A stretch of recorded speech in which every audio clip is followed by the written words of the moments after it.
CV আনন্দ বোস কিছুক্ষণ আগেও আমাদের এই রাজ্যের অর্থাৎ বাংলার রাজ্যপাল ছিলেন, হঠাৎ পদত্যাগ করেছেন। কেন পদত্যাগ করলেন কেউ বুঝে উঠতে পারল না। ওনার ওপর কি কিছু চাপ সৃষ্টি করা হয়েছে ভারতীয় জনতা পার্টির পক্ষ থেকে অথবা কেন্দ্রীয় সরকারের পক্ষ থেকে? এমন কিছু কি তাকে বলা হয়েছে যার জন্য তাকে পদত্যাগ করতে হলো?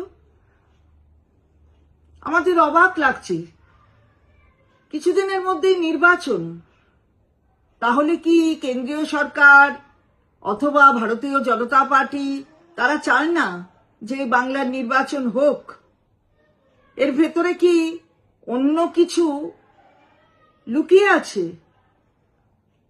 মানে এই যে সাপ্লিমেন্টারি লিস্ট বেরোনো, সেগুলো সময় মতো না বেরোক, এখানে একটু রাষ্ট্রপতি শাসন হোক, এরকম কি কোনো মনোবাঞ্ছা আছে কেন্দ্রীয় সরকার এবং ভারতীয় জনতা পার্টির? হঠাৎ কিসের পদত্যাগ?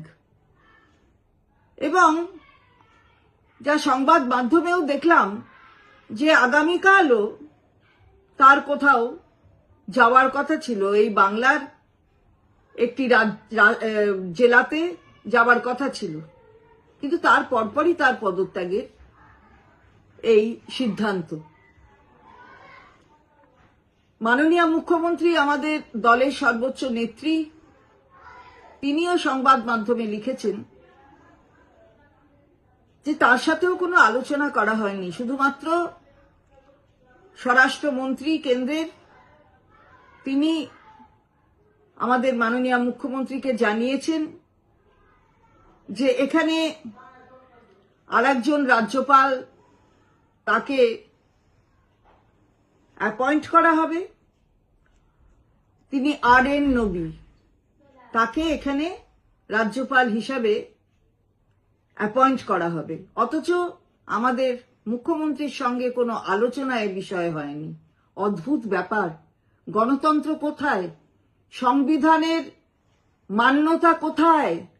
সংবিধানের সমস্ত কিছুকে জলাঞ্জলি দিয়ে শুধু ক্ষমতা দখলের চেষ্টা, এটাই কি ভারতীয় জনতা পার্টির দৃষ্টান্ত তৈরি করছে?